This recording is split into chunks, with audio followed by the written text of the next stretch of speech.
அண்மை செய்தி. சென்னை ராயப்பேட்டை தலைமை அலுவலகத்தின் நாளை மாலை அதிமுக மாவட்ட செயலாளர்கள் கூட்டம் நடைபெறும் என அறிவிக்கப்பட்டுள்ளது.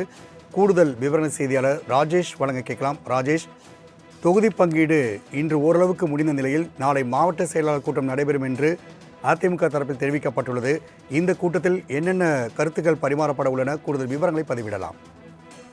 ராம்குமார், வணக்கம். 2026 சட்டமன்ற தேர்தலை எதிர்கொள்ளும் விதமாக அதிமுக கூட்டணி வைத்திருக்கிறது. அதிமுக கூட்டணியில் பாஜக, பாமக, அதே போல அம்மா மக்கள் முன்னேற்ற கழகம் உள்ளிட்ட கட்சிகள் இணைந்திருக்கக்கூடிய சூழ்நிலையில் இன்றைய தினத்தில் அந்த தொகுதி பங்கீட்டு கையெழுத்து என்பது ஆகியிருக்கிறது. குறிப்பாக அதிமுக கூட்டணியில் பாஜகவிற்கு 27 தொகுதிகள், அதே போல அம்மா மக்கள் முன்னேற்ற கழகத்திற்கு 11 தொகுதிகள், பாட்டாளி மக்கள் கட்சிக்கு 18 தொகுதிகள் ஒதுக்கப்பட்டிருக்கக்கூடிய சூழ்நிலையில் யாராருக்கு எந்தெந்த தொகுதிகள் என்பது குறித்து தற்போது வரை அறிவிப்பு எதுவும் வெளியாகாத நிலையில் நாளைய தினத்தில் அதிமுகவின் தலைமை அலுவலகத்தில் மாவட்ட செயலாளர்கள் ஆலோசனை கூட்டம் அதிமுகவின் பொதுச் செயலாளரும் தமிழக எதிர்க்கட்சி தலைவருமான எடப்பாடி கே பழனிசாமி அவர்கள் தலைமையில் நடைபெறும் என்று தெரிவிக்கப்பட்டிருக்கிறது.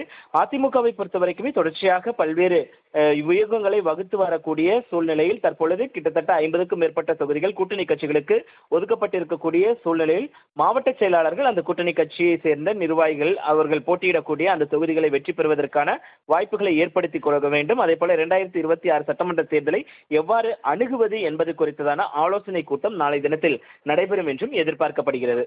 ராஜேஷ், தகவலுக்கு நன்றி.